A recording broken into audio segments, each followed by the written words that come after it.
दोस्तों आदाब, कैसे हैं आप सब? उम्मीद है खैरियत से होंगे। आज हम बात करेंगे न्यू एजुकेशन पॉलिसी 2020 की। ये पॉलिसी एक बहुत ही उम्मीद अफजा पॉलिसी है जिससे हम सब की बहुत सी उम्मीदें वाबस्ता हैं। इस पॉलिसी को कैबिनेट ने क्लियर कर दिया है और यूनियन कैबिनेट जो कि chaired by prime minister Narendra Modi ji ने इसे अप्रूव किया नेशनल एजुकेशन पॉलिसी NEP 2020 के नाम से। और जो रिप्लेस कर रही है ये पॉलिसी, वो रिप्लेस कर रही है 34 year old national policy on education NPE 1986 को। उसके बाद से ये एक लॉन्ग अवेटेड पॉलिसी है जो कि अभी 2020 में अप्रूव की गई है। और इस पॉलिसी को union HRD minister Ramesh Pokhriyal, union information and broadcasting minister Prakash Javadekar, secretary higher education Anita Khare and secretary school education Anita Karwal, इन्होंने एक प्रेस कॉन्फ्रेंस करके और उस प्रेस कॉन्फ्रेंस में उन्होंने ये जो पॉलिसी है उस पॉलिसी को प्रेस कॉन्फ्रेंस में उन्होंने उसको एक्सप्लेन किया और उसके बारे में बताया। ये जो पॉलिसी है इसका जो सबसे बड़ा एम है, जो गोल है, वो ये है कि इसमें जो ग्रॉस एनरोलमेंट रेशियो है including higher education and school education, दोनों में बहुत ज़्यादा इजाफे की उम्मीद की जाती है। और ये उम्मीद की जाती है कि ये 50% हो जाएगा 2035 में और 3.5 करोड़ न्यू सीट्स आ जाएंगे इसमें हायर एजुकेशन में। तो ये हायर एजुकेशन का 50% का टारगेट लेके चल रहे हैं 2035 तक। अगर हम रेगुलेशंस की बात करें तो इसमें NEP जो है वो एक higher education commission of India HECI, ये एक सिंगल बॉडी एक होगी जो कि जिस अम्ब्रेला के तहत और बाकी दीगर जो बॉडीज़ हैं वो काम करेंगी। इसमें हायर एजुकेशन के लिए भी बहुत सी बातें कही गई हैं और स्कूल एजुकेशन के लिए भी बहुत सी बातें कही गई हैं, जिसमें कि अगर हम बात करें तो multi disciplinary education and research university, जैसे कि एट पार विद IITs, जैसे IITs और IIMs हमारे पास हैं, उसी तरह से multi disciplinary education and research university का भी इसकी भी इसमें बात कही गई है। उसके बाद अर्ली चाइल्डहुड केयर को भी इन्होंने मेन एजुकेशन जो सिस्टम है उसमें डाला है और ये कहा गया है कि early childhood care and education जो है वो एक नए करिकुलम के साथ, नई पेडागोजीज के साथ जो मेन स्कूल एजुकेशन है उसके साथ ये होगा। और इस तरह से जो 3 साल है वो ग्रेड 1 से पहले 3 साल वो अर्ली चाइल्डहुड केयर और एजुकेशन के होंगे और फिर उसके बाद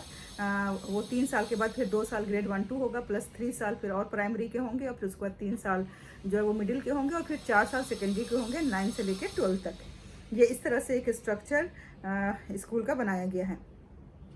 इसके बाद जो है वो NCERT जो है वो एक national curriculum and pedagogical framework तैयार करेगी। ना सिर्फ ये कि वो पूरे स्कूल के लिए बल्कि वो ECCE के लिए वो अलग से एक इस तरह का फ्रेमवर्क तैयार करेगी जिसके मुताबिक ही फिर स्कूलों में तालीम दी जाएगी। इस पॉलिसी ने बहुत सी बातें जो है मल्टी लिंग्वलिज्म के बारे में भी बात की है और इसमें जो फोकस किया गया है वो मदर टंग में को medium of instruction primary level पर बनाया गया है, क्योंकि ये एक साबित शुदा हकीकत है कि बच्चा अपनी मदर टंग में ज़्यादा आसानी के साथ सीखता है, ख़ास तौर से जब उसकी फॉर्मेटिव एज होती है, जब उसका जहन जो है वो टेंडर होता है, जिस टाइम पे जो 7 साल की उम्र तक कहा जाता है कि उसके ब्रेन का डेवलपमेंट होता है और उस एज तक बच्चा मदर टंग में बहुत जल्दी ग्रास्प कर सकता है। इसलिए मदर टंग में या फिर जो रीजनल लैंग्वेज है उसमें तालीम देने की बात कही गई है। इसके अलावा असेसमेंट में भी काफ़ी रिफॉर्म लाया गया है, क्योंकि अब तक का जो हमारा असेसमेंट पैटर्न था वो ज़्यादा फोकस करता था नॉलेज को, ज़्यादा फोकस करता था इन्फॉर्मेशन को, और हमारे यहाँ ज़्यादा जो है वो रीडिंग एंड राइटिंग पे ज़्यादा फोकस था, रटिफिकेशन पे ज़्यादा फोकस था। जो कुछ हमने बुकिश नॉलेज गेन की है उसे जाके एग्ज़ाम में रिप्रोड्यूस करना होता था। तो अब उसको रिफॉर्म करके एक पूरा 360 डिग्री जो है उसमें रिफॉर्म लाने की कोशिश की गई है और जिसके ऊपर काफ़ी तफसील तलब बात होने की ज़रूरत है। इसके अलावा online education and digital education की भी बात की गई है और ये जो ड्राफ्ट है इससे लोगों को बहुत सी उम्मीदें वाबस्ता हैं और ये ड्राफ्ट ये प्रॉमिस करता है कि हमारे यहाँ इनोवेशन का और क्रिएटिविटी का स्कोप बढ़ेगा इससे, रिसर्च का स्कोप बढ़ेगा इससे। और जो एक मल्टी एंट्री और एग्जिट का ऑप्शन दिया है हायर एजुकेशन में, वो भी एक बहुत ही खुश आइंद बात समझी जा रही है कि हर इंसान अपनी सहूलत के हिसाब से और हर इंसान अपने फाइनेंशियल कंडीशंस के हिसाब से वो एग्जिट कर सकता है, और उसके बाद फर्दर जब उसको सहूलत हो तो दोबारा एंट्री भी कर सकता है, और इस तरह से वो अपनी डिग्री को कंप्लीट कर सकता है। उसके बाद इस NEP में जो बात कही गई है वो ये कही गई है कि जो लोग कहते हैं कि NEP ने इंग्लिश मीडियम स्कूलों को डिस्करेज किया है, और बहुत से जो हमारे एलिट ग्रुप है हमारा, वो इंग्लिश मीडियम स्कूलों में ही अपने बच्चे को भेजना चाहता है। और हमने देखा भी है, हम सब ने तारीख देखी है कि इंग्लिश मीडियम स्कूलों ने कितना अच्छा रिजल्ट दिया है, और तलबा के अंदर न सिर्फ ये कि उन्होंने एक इनोवेशन और क्रिएटिविटी का माहौल फराहम किया है, बल्कि वो बच्चे ज़्यादा रिसर्च बेस्ड और ज़्यादा लर्निंग की तरफ जाते हैं। तो आखिर ऐसा क्यों किया गया और इसका सोल्यूशन क्या है? क्योंकि ये तो सिर्फ एक पॉलिसी बन के आई है, अभी इस पे गाइडलाइंस आना बाकी हैं। अभी इस पे हमें गाइडलाइंस भी मिलेंगी और उसकी रोशनी में ही बात आगे की जाएगी। इसके अलावा और भी जो इतराज़ किया जाता है वो ये किया जाता है कि टीचर्स एजुकेशन पे बहुत ज़्यादा फोकस नहीं किया गया है, कि हम कभी भी किसी भी जगह पे कोई रिफॉर्म अगर लाने की बात करते हैं तो जब तक हम टीचर्स को के अंदर रिफॉर्म नहीं लाते हैं, जब तक हम टीचर्स को ये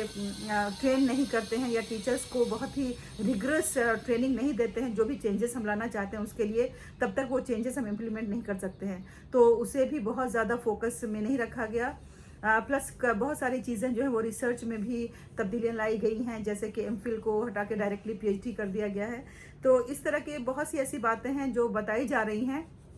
कि जिस पे हमें गौर करने की ज़रूरत है। अब देखें, इस मुख्तसर से वक्त में पूरा जो NEP 2020 है वो कवर नहीं किया जा सकता है। ये बहुत सी चंद मुख्तसर सी बातें हमने आपके सामने रखी हैं, और इसका मकसद क्या है, क्योंकि हम जहान-ए-मन के तहत पूरा 1 वीक NEP 2020 स्पेशल करने जा रहे हैं। हर दिन 6:30 बजे शाम को जहान-ए-मन पे आपको मुख्तलिफ एक्सपर्ट्स आएंगे जो मुख्तलिफ आस्पेक्ट ऑफ NEP पे बात करेंगे। तो मैं आप सबसे दरख्वास्त करती हूँ कि आप ये प्रोग्राम ना मिस करें और हर दिन 6:30 बजे ये प्रोग्राम ज़रूर देखें, क्योंकि NEP सिर्फ टीचर्स के लिए नहीं है, सिर्फ स्टूडेंट्स के लिए नहीं है। NEP इस मुल्क के हर शहरी के लिए है, क्योंकि जब कभी किसी भी कंट्री के अगर हमें कंडीशन को देखना होता है, उसके स्टेटस को देखना होता है, तो सबसे पहले वहाँ की जो तालीमी हालत है, जो वहाँ का तालीमी स्टेटस है, उसको देखते हैं, और वो डिसाइड करता है कि इस मुल्क में एडवांसमेंट किस हद तक है। तो ये NEP एक प्रॉमिस है जो हम सब के लिए है, इसलिए हिंदुस्तान का हर शहरी अपना ये फ़र्ज़ समझे कि NEP को समझने की कोशिश करे, और NEP के इम्प्लीमेंटेशन की जो भी सूरतें हैं उस सूरत में उसका क्या योगदान होगा, उसे भी उसकी भी समझ हमारे अंदर होनी चाहिए। तो नाज़रीन, जो भी ये प्रोग्राम देख रहे हैं, मैं आप सबको दावत देती हूँ कि आप हर दिन 6:30 बजे जहान-ए-मन पे NEP स्पेशल ज़रूर देखें, मंडे से लेके फ्राइडे तक। इंशाल्लाह हमें आपका रहेगा इंतज़ार, और हमें उम्मीद है कि ये प्रोग्राम आप सबके लिए बहुत ही बेनिफिशियल साबित होगा। और अगर आप